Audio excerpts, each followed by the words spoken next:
Good morning and welcome to Bridge Elections FAQ. It's the day before the election. I'm Isabel Lohman, the education reporter at Bridge, Michigan. We're a nonprofit, nonpartisan news outlet, and I'll be moderating today's discussion. We've done this show for the last 5 months to answer your questions about the 2024 election, and we're not stopping just yet. We've been through a lot together: Joe Biden dropping out, the attempted assassination of Donald Trump, VP picks, the party conventions, the state August primary, the list goes on. Election day is tomorrow, and we've still got plenty of questions to answer. Today, we have Lauren Gibbons, Simon Schuster, and Mike Wilkinson here. They spent the last several months talking to voters, covering rallies, and digging deep into campaign finance. If you have a question for them, you can drop it in the chat now, and we'll do our best to answer those live right now. You can also visit our website for more election questions, candidate profiles, and everything else. And we're also going to have a special show on Wednesday, the day after the election, to answer more questions as well as break down the latest news from the election. As of this morning, about 3.2 million ballots have been turned in via absentee or early voting. Both candidates were in the state this weekend, and we have more visits from the campaigns today. Simon, you were at these rallies this weekend. What'd you learn? Yeah, so Donald Trump was first here on Friday night in Warren, a place where he had just rallied just 5 weeks earlier. And we're firmly now in the closing arguments phase of this presidential campaign. And what was striking to me in that particular address is just how much it was not a closing argument. Usually you'll hear from candidates some sort of pivot, a pivot towards the broad themes of the race. And you did hear that to some extent from Donald Trump, but really it wasn't the sort of generalizations that you would get in a traditional rally speech. He's really stuck consistently to his message for this campaign throughout his presidential campaign now, which is nearly 2 years long. And this was really a rally that was targeted at his base, making sure that you're driving these initial voters out. Similarly, Kamala Harris last Monday was in Ann Arbor, and then on Sunday was in East Lansing, targeting these college students very directly. And hers had a little bit more of a traditional pivot towards a closing argument from candidates. She was speaking in broad terms about the state of the country, targeting these young voters who she really wants to be able to make sure that they drive out on election day as we reach the end of the early voting period here. And one of the things that was really striking to me in that address is that she didn't mention the name of Donald Trump even once. And so we have reporting from someone within the campaign who said that this is intentional on her part, that she wants to sort of close positive, almost mirror her running mate Joe Biden's message of sort of talking about bringing Americans together, healing the soul of the country, and then contrasting that with Donald Trump's rhetoric, which is a little bit more divisive, a little bit more doom and gloom. And so really trying to set a tonal contrast there. But whether that's going to result in electoral success, I think really remains to be seen. Sure, and you mentioned one key voting bloc, young voters, both at East Lansing and University of Michigan. You wrote about other key voting blocs last week that Vice President Kamala Harris and former President Donald Trump are trying to court. What did you find in that? That's right. I think if you've been paying attention to the presidential race as well, you know that this is a very close one, right? And one of the benefits here is that when it's such a close race, every vote matters. And so we're seeing a lot of constituencies, individual communities that may have not had a lot of attention paid to them in the past, get a lot more attention.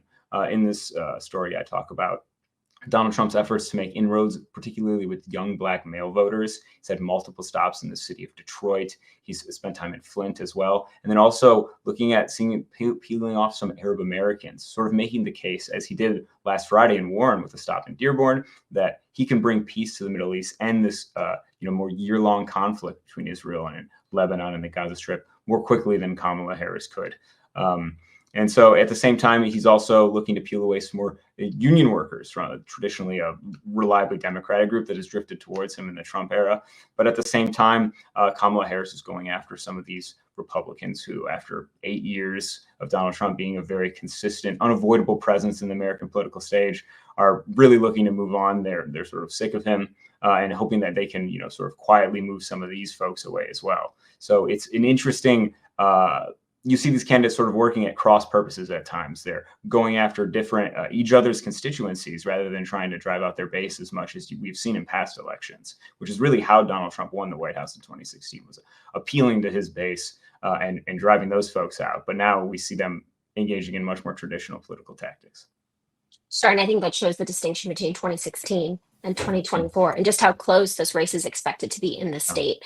Mike, the election occurs tomorrow, as we all know, and when that's all over, the campaigns will have visited Michigan over 65 times. What areas of the state should we keep a close eye on? Well, I mean, the biggest driver obviously is going to be Metro Detroit, because that's where 49% of both the people and the voters are. So they're really been targeting those areas, but they're not just going to Detroit. They've been going to the suburbs. Trump has gone to Macomb County. Joe Biden went to Warren. They're in Oakland County, Western Wayne, and Washtenaw. But what I'm really fascinated by is that there were 50 municipalities, townships, and cities that voted for Trump in 2016 and then voted for Biden in 2020. And it's, they're small places. They're Leland Township in Leelanau. They're Tecumseh City in Lenawee. They're Midland. They're in Texas Township, which is just outside of Kalamazoo. And when I looked into it a little bit, almost all of these places were heavily higher educated places. And you see that the shoreline area in Northwest Michigan, places that all went for Trump, but, from Emmett, Antrim, Benzie, Grand Traverse counties, they all moved to the left. And we don't know, the gender of who votes on election day, but I suspect that a lot of this is women. And I think a lot of it is educated men and women. So one thing I will be looking at will be those areas. Another one will be Oakland County. In 2016, it gave Hillary Clinton a 54,000 vote margin. That doubled in 2020. In Detroit, which overwhelmingly supported both Clinton and Biden, the margin didn't change at all. So the movement was in these suburban areas, Western Wayne County, Washtenaw, and Oakland. And I will be really intrigued to see if Harris is able to expand that margin in Oakland County. Gretchen Whitmer won it by 145,000 votes in 2022. If she does, maybe the Harris can endure some of the losses she might find in Detroit and other places. But it's going to be fascinating either way. Well, and that's why we have you, right? So you can crunch the numbers as they come in and continue to do them. Lauren, we've talked a lot about the presidential race up to this point, but in Michigan, Republicans have the chance to flip the state house, which would end the Democrats' trifecta. What are the most important races to watch for? Yeah, I think some of the trends that Mike was just discussing really trickle down into these state house seats. And I think one big county to look at is Oakland, as Mike was saying. And that would be areas where if Harris is able to run up those numbers and continue making that county more Democratic, there are a couple of vulnerable Republican representatives in northern Oakland County that Democrats have been spending tons of money to try and flip. So there are some opportunities.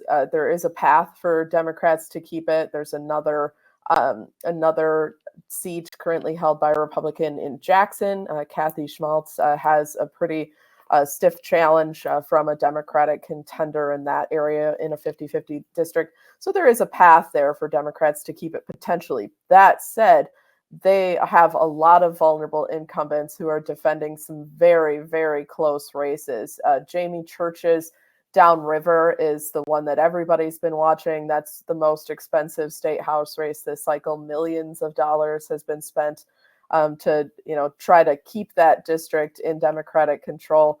In Macomb County, Representative Nate Shannon is facing a pretty stiff challenge, in part because of some of those demographic trends towards Republicans in Macomb County. That's an area that Trump has been very successful in, and with him on the top of the ticket, Nate Shannon could be in trouble, although he has won that region several times in the past. Another one that I should point out as well is in Southwest Michigan, where Representative Jim Hadsma is similarly representing a district that Trump has done well in before. And up north, we've got one race in Traverse City and another in Marquette area where vulnerable Democrats are also defending their seats. So it's really all up in play all over the state. We'll be watching very, very competitive state house districts here. For sure. Lauren, we had some specific voter mechanics question. One reader wanted to know, how often are ballots collected from drop boxes?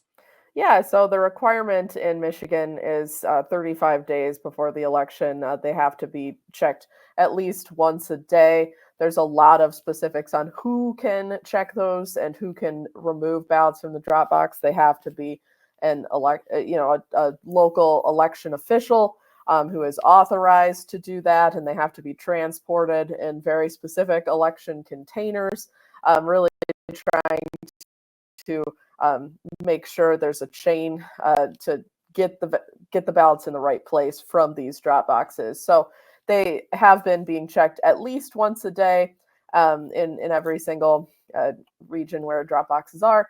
And then also important to note that if you are planning to drop off your absentee ballot still, you must do that before polls close at 8 p.m. on election day, because that is the last chance for one, in-person voters, and two, also absentee drop box collection. And just to be clear, Lauren, if I'm still holding on to my absentee ballot, should I put it in my mailbox? You absolutely should not put it in your mailbox at this point. So you have the Dropbox option. You can also take it directly to City Hall, where they will either have a Dropbox or they will have, they may be able to collect it from you there as well. But like, do not put it in the mail at this point. It will not get to the correct place in time. And Michigan law states that it must be in election officials' hands by 8 p.m. Thanks for that. Simon, a reader wanted to know, is there a way for them to check with their local elections clerk if their vote was counted correctly? Yeah, it's a good question. I think the most important thing you want to make sure that you can check is that your vote was counted at all, especially if you're mail-in voting. And you can do this pretty easily now. You can go into the state's website, the Michigan Voter Information Center, submit some of your personal information, and then you can see whether or not your ballot's been received. And that should have a date, a timestamp on it showing that it has been received. The easiest way to make sure that's done for sure is ensure that it's in a ballot drop box or the clerk's office, as Lauren was saying. But that said, there's no straightforward or easy way to ensure and look up your own voter record. And this in large part is because election officials want to make sure that your voter history and who you voted for is protected information that's hard for folks to track down. That said, tabulators are highly accurate machines. And if you're filling out your ballot correctly and you're bubbling in those things the right way with the right implement, then it's highly, highly unlikely that your vote would not be counted correctly. If your bubbling is not so good, the machine will often notify election workers that it's not able to tabulate a ballot correctly, and that means that it can be reviewed by hand to make sure that the correct vote is being counted there. If all else fails, you can make sure that you hang on to your ballot number and ensure on your ballot stub, and ensure that then you could file a Freedom of Information Act request and essentially submit a public records request with election officials to try to get a copy of your own ballot to see who you voted for. Okay, so sort of a series of steps we can take to find out more info if we're so curious. Mike, we had a reader who wanted to know about what information the state is sharing about voting and elections. It has a list of who all the voters are. They know where you live. They know what districts you're in, what school district you are in, and if anyone can submit a Freedom of Information Act request, and for $34 get a list of the qualified voter list. So that'll give you that information. It'll give you the birth year, but not the birthday. And it will. And there's another file that has the history. You can find out someone voted. You can't find out how they voted. There's another file that will, from a primary, will tell if you selected a Republican or a Democratic ballot. So that's what they have. It is freely available, and a lot of people will purchase it. A lot of political campaigns, news outlets like ours have purchased this as well. And in terms of the absentee, and there every day you can get, you can pay for a list of who has voted so far, which the campaigns do want, because they want to stop pestering people if they don't have to. Oh, Isabel already voted. I will stop sending her the 400 texts and save my money for Simon or Lauren. But so that is what is available for folks. You read my mind. I'm getting so many texts all the time. I'm not getting any, and I don't know why, but maybe who knows? And then you've written about this before, the Michigan voter rules. We continue to get questions about this. Just as a reminder, Michigan's voter rules, the number is higher than the number of people who are voting age in the state. Can you just remind us real quick, why is there a mismatch in these numbers, and what safeguards exist to ensure that our elections are secure?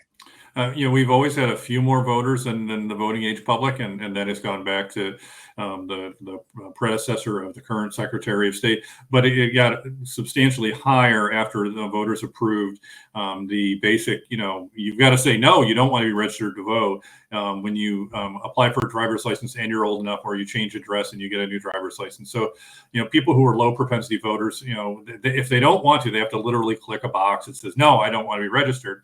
But if they don't do that, they're going to be registered. And if they move to another place, and continue not to vote there in Indiana, Ohio, or Texas, the state's not going to know that they should take them off. We have about 150,000 people a year leave the state. Corresponding number come in. It's not like a net loss of 150. So you can see how these rolls can kind of expand. There's no evidence that that there's fraud going on, but the state does have more people, more names in the system than are people old enough to vote in the state. Thank you for that. And the Secretary of State's office last week announced that a non-citizen allegedly cast a ballot in the 2024 election despite not being allowed to vote. Under Michigan's ballot secrecy protections, once a voter casts their ballot in person, it usually cannot be identified among other ballots or retrieved or canceled later. If this person hadn't come forward, Simon, is there a mechanism that would have caught this?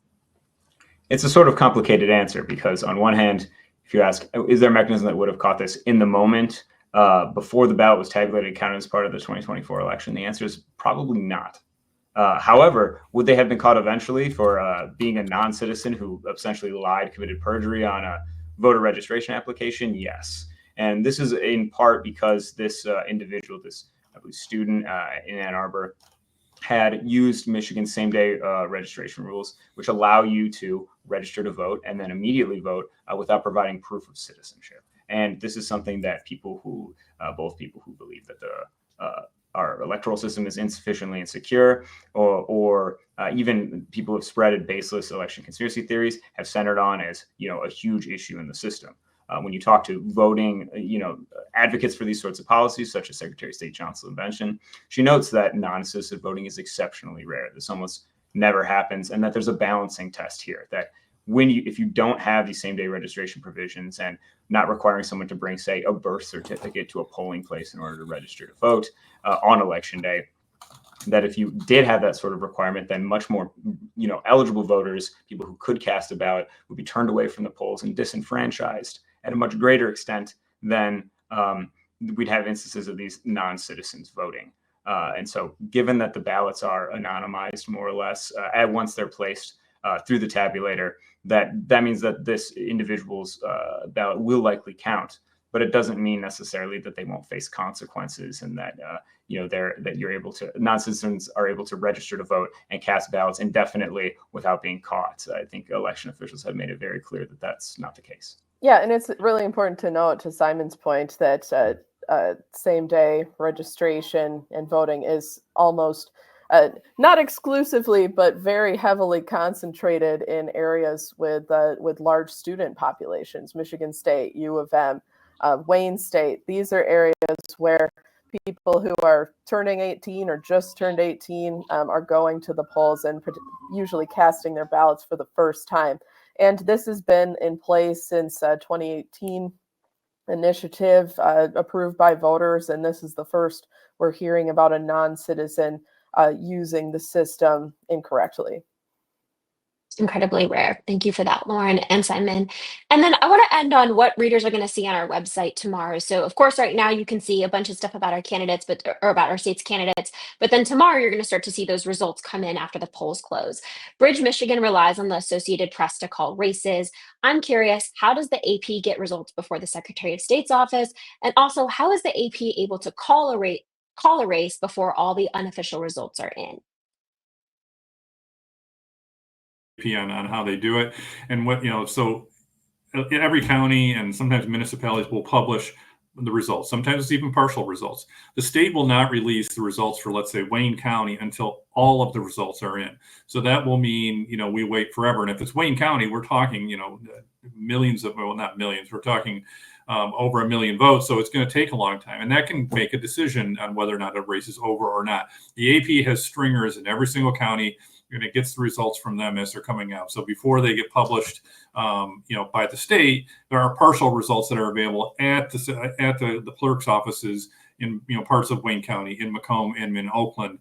Oakland County, the clerk there does a wonderful job. They will use that, and so they will get it quicker. And you'll actually see partials, right? You'll see 30% of the vote is in, 29% of the vote is in, and so that's how they do it. As for calling, I don't know how AP does it, but Simon can help you understand a little bit better on the math of how they do it. It's not an exact science, but let's just say they're a little cautious before they make those decisions. Yeah, I think it's important to note that these calls are first and foremost a projection. And the idea is that these organizations, AP foremost among them, they produce statistical models of how many votes they think are out there in terms of how many are counted. And then also they have historical baselines of what they think the partisan alignment in a given community is. So when they look at the different communities that have votes outstanding, they can sort of develop an estimation of where they think the distribution of those votes will lie on a partisan basis and how many there are left out there. And then from there, by looking at the portion of votes that have been counted and the portion that have not, they can look at maybe there's this many Democratic votes left or this many Republican votes left in, either a given congressional district or the state as a whole. And that does that or does that not then leave a reasonable chance for a candidate to overcome the margin of victory that their opponent may have at a given time with partial results available. And if they determine quantitatively that that can't happen, then they feel more and more confident and able to issue a race call. And once they get to above a particularly high level of confidence that this is that the person who's leading in partial results has an unsurmountable margin of victory based on the outstanding votes that are out there, then you're going to see those calls be made. But the secret sauce, the math behind that is relatively complex and not worth talking about on this call. Well, I want to give an example about AP and why we can trust it. They have their own personal expertise. They know these states that they're covering.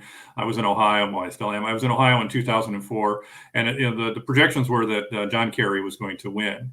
And someone I knew who was an AP person looked at the granular numbers from the southwest part of the state, and he said, "Hold on, don't call it. These are abnormal." And it turned out that the proposal to I think it was in gay marriage had really brought out the evangelical vote, and it turned out it flipped the state. So the state went for George Bush by 60,000 votes. So the numbers looked like it was going to be a John Kerry victory, but the expertise of someone on the ground said, "Wait a minute, there's something wrong here." So I like the fact that it's science, but I also like that these people know what they're talking about and they know the intricacies of these states. And that's a really good point, because it's not just the historical baselines that we see, especially given the political era that we're in, where we're seeing big realignments of winning coalitions among different candidates. But they're also going to look at exit polls on the day of the election and see that, if the alignment of voters and the kind of turnout we're seeing from different demographic groups is changing substantially from what we've seen in the past, then they're definitely going to have to be more conservative in some of those estimations. And so we see some of that math change in real time. Yeah, and that math and that strong reporting, we want to be very clear. Bridge, Michigan is not calling races. We're going to rely on the Associated Press for that. So it's possible that if you're watching your TV, you see your favorite news outlet maybe calling a race. Bridge, Michigan is not going to be in the business of doing that tomorrow. We've covered a lot of ground today. Trump, J.D. Vance, Tim Walz, they're all expected to be in the state today. If you're still trying to figure out who to vote for or what issues matter most to you, we have all the details of those statewide races on our website. And on Tuesday, our reporters are going to be out talking to voters at the polls. And you can look at our website for info throughout the day on the election, as well as, of course, at night when we get those results. I want to end on just like a happy note for just a second, because I know you all have put in a ton of work over the last several months. Mike, Simon, Lauren, what's going to be your election night snack of choice? Simon, go first. Oh, man, I'm probably going to eat so unhealthily. So much pizza, so much candy, a lot of leftover Halloween candy. Didn't have enough trick-or-treaters to surmount my cash this year, so it's going to be real bad. Okay. Lauren? Yeah, I would second the Halloween candy. I'm definitely a fan of peanut butter cups. Eat a lot of peanut butter cups. But yeah, the election night pizza is a tried and true tradition. I've occasionally strayed from that, though. Election night Chinese food is also pretty good, but I think we're probably going to do pizza. Nice. Mike? I haven't really thought about it, but my go-to typically is going to be the big box of double bags of Cheez-Its from Costco. But, who knows? Awesome. Well, if you want to enjoy a post-election meal with us, we're going to have a special lunch break / elections FAQ meeting on Wednesday. That's going to be at noon. We'll break down all the information we have. We'll eat some snacks. We'll talk about the election. We'll all be there. We're so honored that you spent part of your morning talking to us, asking questions about the election. Thank you to our reporters for all the reporting you've been doing over the last few weeks and months. And we'll see you at noon on Wednesday. Thank you.